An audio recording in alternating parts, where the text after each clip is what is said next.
Sir, मुझे आपसे एक क्वेश्चन पूछना था। जो अभी सुप्रीम कोर्ट की एक न्यू जजमेंट आई है म्यूचुअल डाइवोर्स से related, it is in Hindu marriage act section 13 clause second. तो इसके अंडर जो एक डिसीजन आया है, एक जजमेंट आई है, उससे रिलेटेड मुझे आपसे जानकारी चाहिए कि इसमें क्या क्या है।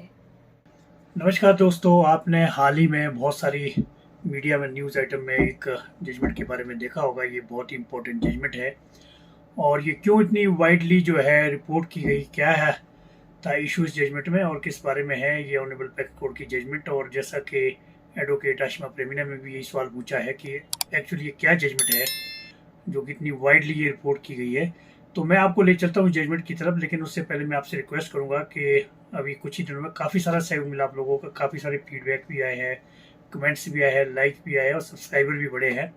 तो काइंडली आप ये सपोर्ट अपना कंटिन्यू रखें और जो है बहुत सारे जो भी आपके फ्रेंड सर्कल में, फैमिली सर्कल में हैं, तो उन सबको जो है सब्सक्राइब करने के लिए कहीं रिक्वेस्ट करें, क्योंकि मैं कोशिश कर रहा हूँ कि डिफरेंट सब्जेक्ट्स पे जो है मैं अपनी वीडियो लाऊं, डिफरेंट टॉपिक्स पे, जिससे कि सोसाइटी के हर सेगमेंट कवर हो जाए, ताकि सभी लोगों को इसका फ़ायदा हो। और पर्टिकुलरली न्यू लॉयर्स के लिए उनको जो है एक ही जगह पे जो है सारी जजमेंटों का हवाला मिले। तो काइंडली आप अपना सपोर्ट बनाए रखिए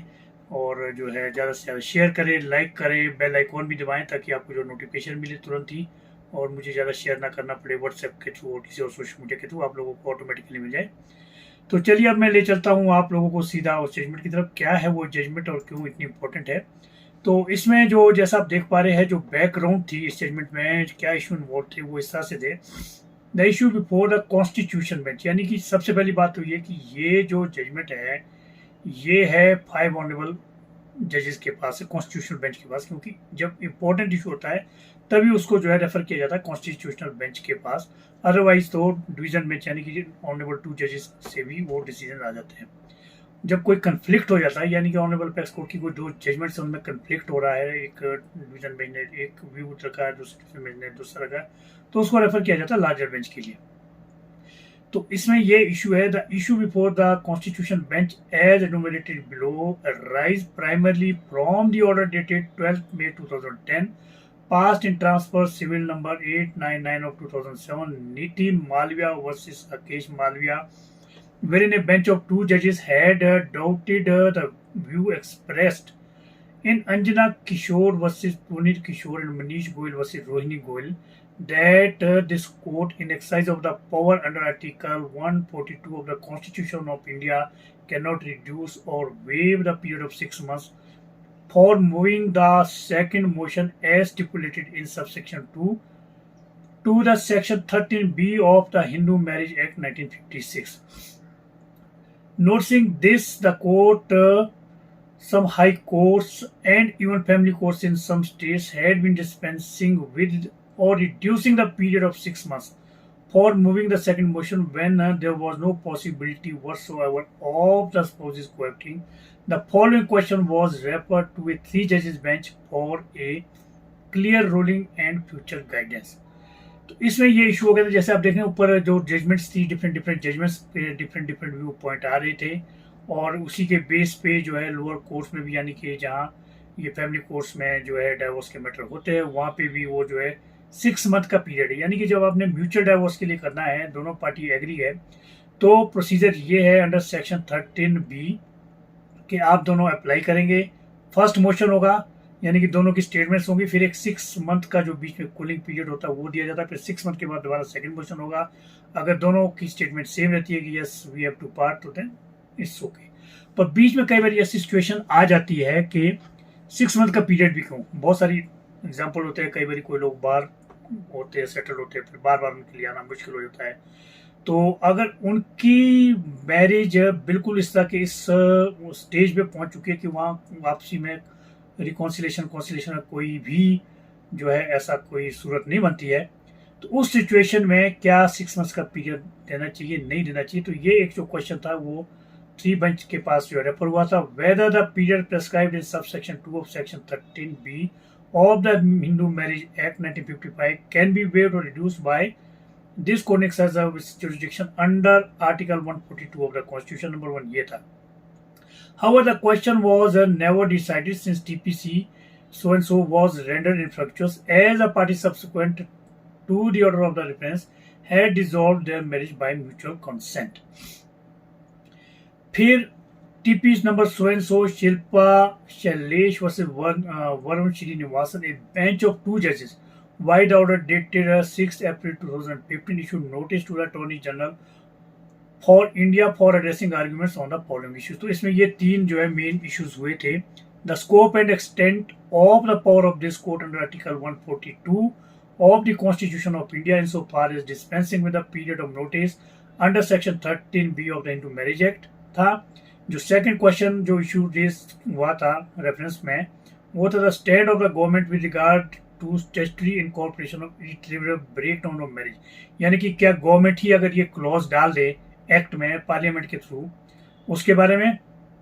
third, any other incidental ancillary issue that may arise may also be addressed by the Attorney General. The Attorney General for India in paragraph 5 of his written submissions has suggested two additional questions of law which reads thus. इसमें दो question जो है attorney general ने जो है इसमें और raise किए थे, जो कि इस तरह से कि जैसे कि आप इसमें देख पा रहे हैं.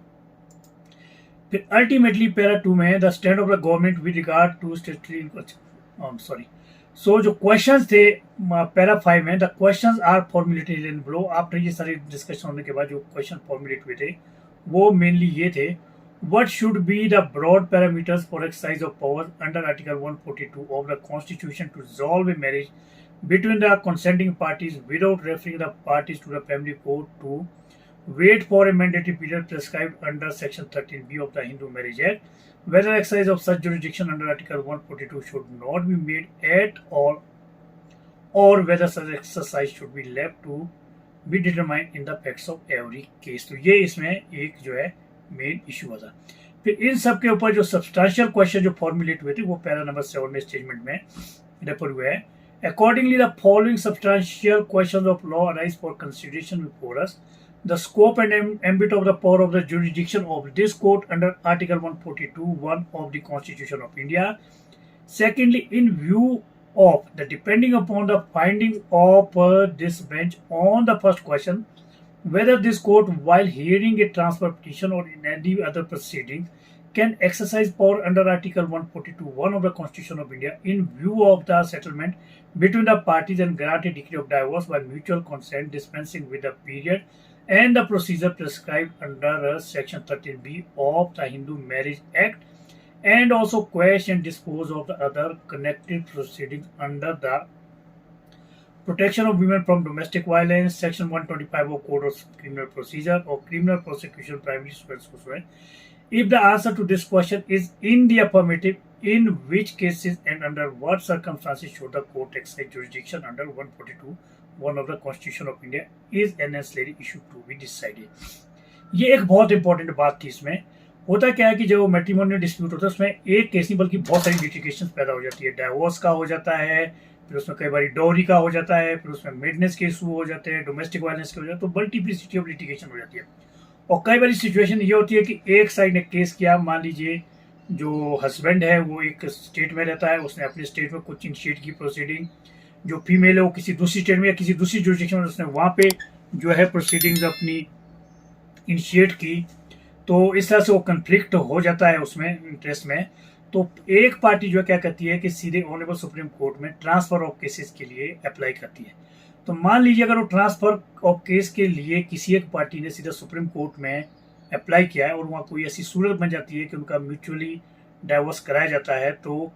क्या उस सिचुएशन में सुप्रीम कोर्ट को उन दोनों पार्टी को भेजना चाहिए फैमिली कोर्ट में कि भाई वो 13B के अंडर जो है फर्स्ट मोशन सेकंड मोशन 6 महीने का पीरियड लेके करे, या supreme court under article 142 direct जो है उसको सारे इशू को वही रिजॉल्व करके ना 6 मंथ वाला पीरियड रखा, सीधा देखा कि पार्टी की मैरिज बिल्कुल टूट चुकी है, अब इसमें कोई ऐसे आसार नहीं है कि अब दोनों हस्बैंड एंड वाइफ को किसी भी सूरत में इकट्ठा किया जा सकता है, तो उनको सीधा तलाक वहीं पर दिया जाए सुप्रीम कोर्ट में. ये जो है मेन इशू इसमें डिटेस्ट हुआ है, जिस वजह से इसको इतना वाइडली पब्लिसाइज किया है. The third issue, which is of considerable importance, is whether this court can grant divorce in exercise of power under Article 142 1 of the Constitution of India when there is complete and irretrievable breakdown of marriage in spite of the other spouse opposing the prayer. एक सूरत ये होती है कि mutual नहीं वो मान रहे agree करें, लेकिन जो फैक्ट्स एंड सर्कमस्टांसिस ये लग रहा है ऑनरेबल पैक्स कोर्ट को कि इनकी मैरिज टूट चुकी है, कोर्ट में जो लिटिगेशन खाली एक फॉर्मेलिटी है, एक पार्टी जो एग्री नहीं हो वो सिर्फ हरास करने के व्यू से जो है उसको लिंगर ऑन करने के व्यू से जो उसको लटकाना चाहती है, लेकिन मैरिज इस तरह से टूट चुकी है, इसका आगार पे है कि अब किसी भी सूरत में वो जुड़ नहीं सकती है। तो उसमें नो पर्पज कि आप पूरे वो रिचुअल जो है फॉर्मेलिटी जो है प्रोसीजर है उसको अडॉप्ट करें, उस मैरिज को सीधा वहीं पर ही समाप्त कर दिया जाए by way of decree of divorce. Article 142 of the constitution of India क्या है ये भी मैं आपके लिए पढ़ लेता हूँ। Article 142 of the constitution of India reads enforcement of decrees and orders of Supreme Court and orders as to discovery, etc. The Supreme Court, in the exercise of its jurisdiction, may pass such decree or make such order as is necessary for doing complete justice. ये इसमें एक main catch point है, यानी कि to do the complete justice जो है honourable PACS court के पास इसमें इतनी प्लेनरी पावर्स है कि बहुत वास्ट पावर्स है कि वो उसके तहत वो कोई भी डिसीजन दे सकते हैं looking to the facts and circumstances of the case. In any cause or matter pending before it, or any decree so passed or order so made shall be enforceable throughout the territory of India in such manner as may be prescribed by or under any law made by the Parliament, and until provision in this behalf is made in such manner as President may by order prescribe. This provision apparently unique, as it does not have any counterpart in most of the major written constitution in the world. ये power जो है सिर्फ supreme court of India के ही पास है constitution के तहत, बाकी किसी भी कोर्ट में पूरे वर्ल्ड वाइड में जो है कहीं पे भी इस तरह की पावर नहीं है। Has its origin in and is inspired from the age old concept of justice, equity and good conscience. तो ये इस जो एक कॉन्सेप्ट है, लीगल कॉन्सेप्ट है, उसके बेसिस पे जो है ये पावर इनको दी गई, कंप्लीट जस्टिस वही हो जाए ताकि पार्टी को अननेसेसरी ना जाना पड़े। तो फिर ये जो है हिंदू मैरिज एक्ट का जो प्रोविजन जो इसमें है Hindu marriage and divorce under के बारे में, उसका पैरा 14 में ब्यौरा दिया गया है। Hindu marriage is traditionally considered to be a sacred union, a devout relationship that last till eternity. The Hindu marriage act provides the right to approach the court for dissolution of Hindu marriage by grant of decree of divorce on the grounds mentioned in section 13 thereof. The provisions of the Hindu Marriage Act have undergone considerable changes over a period of time. Section 31IA was enacted by the Marriage Laws Amendment Act 1976 to provide for divorce in cases of cruelty. Section 13B of Hindu Marriage Act was introduced for providing divorce by mutual consent. Explanation was added to Section 9 of the Hindu Marriage Act, which relates to the restitution of conjugal rights, stating that where a question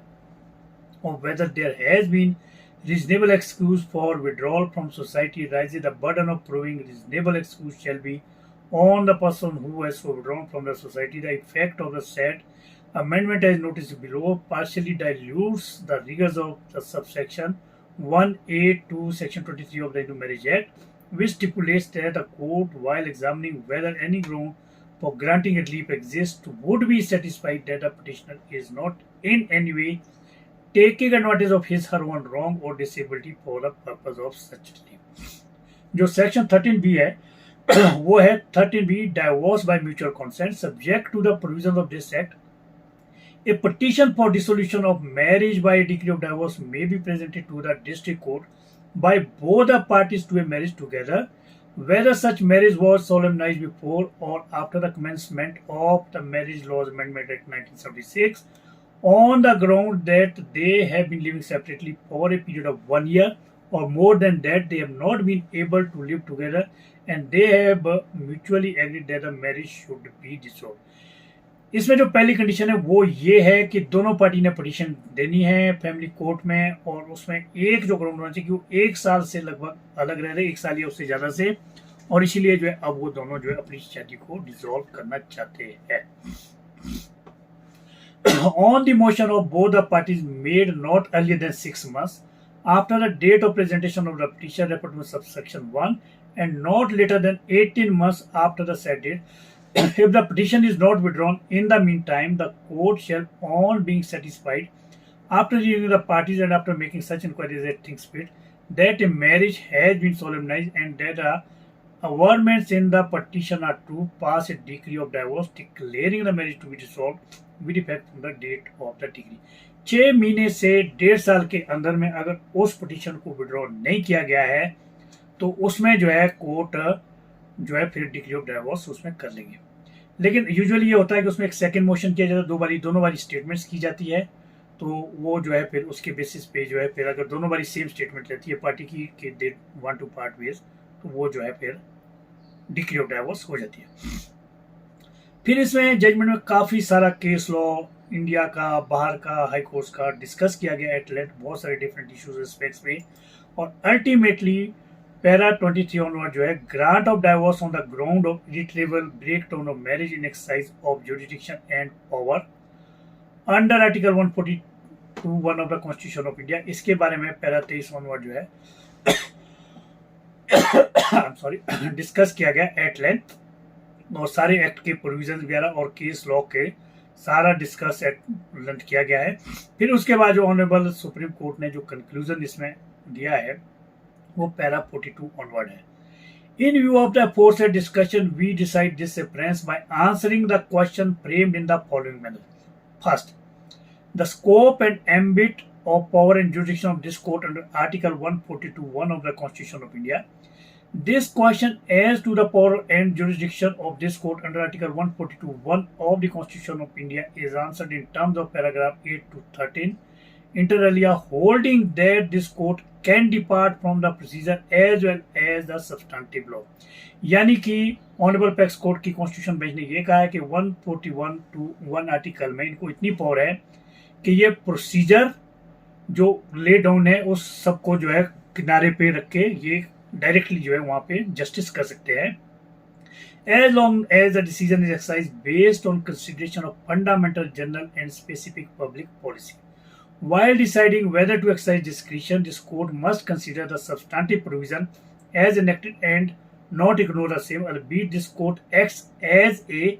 problem solver by balancing out equities between the conflicting claims. This power is to be exercised in a cause or matter. जो second question था, in view of and depending upon the finding of this bench on the first question whether this court while hearing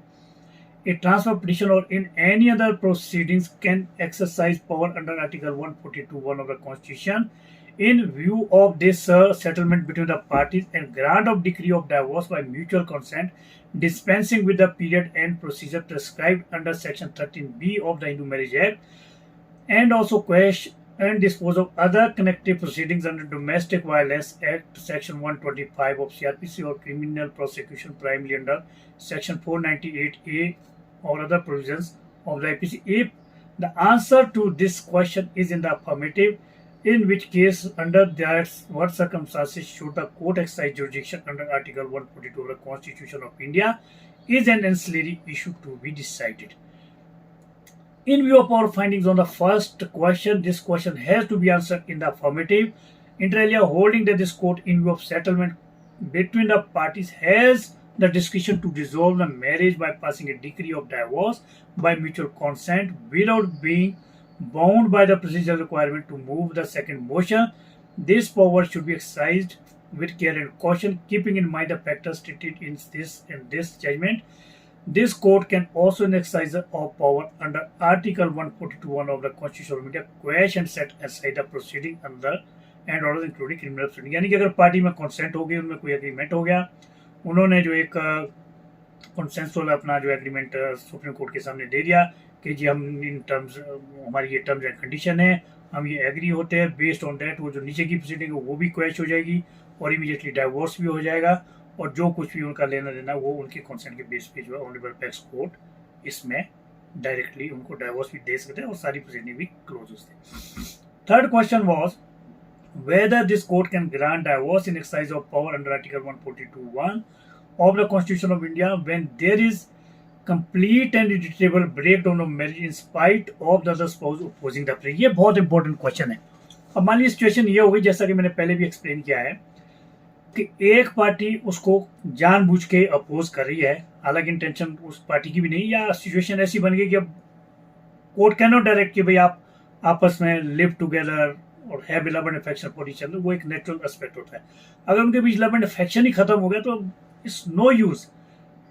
कि law उनको कहे कि नहीं जी तुम साथ रहो, उन्हें साथ रहना नहीं है, रोज झगड़े होंगे, रोज जो है बहुत किस्म की टेंशन, स्ट्रेस, हरासमेंट दोनों पार्टी के लिए,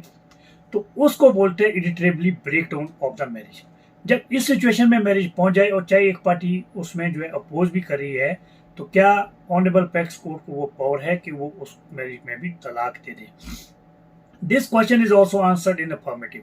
inter alia holding that this court in exercise of power under article 142(1) of the constitution of India has a discretion to resolve the marriage on the ground of its irretrievable breakdown. The discretionary power is to be exercised to do complete justice to the parties, wherein this court is satisfied that the facts established show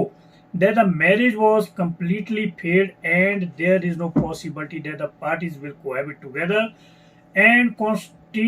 continuation of the formal legal relationship is unjustified. The court, as a court of equity, is required to also balance the circumstance and the background in which the party opposing the dissolution is placed. For the foregoing reason, transfer application number so and so, transfer so and so, so and so, so and so are disposed of as wide order so and so. तो इसके बाद जो है इन्होंने इन सारी petition को इस तरह से जो है डिस्पोज ऑफ कर दिया। तो ये एक बहुत ही इंपॉर्टेंट डिसीजन है, जैसा आप देख पा रहे हैं, बहुत इंपॉर्टेंट एस्पेक्ट्स इसमें जो है डिस्कस किए हैं। एक जजमेंट है, अब मैं आपको ले चलता हूँ कि क्या है ये जजमेंट। तो जैसा आप देख रहे हैं ये लाइव लॉ में 2023 लाइव लॉ SC 375 में रिपोर्टेड है,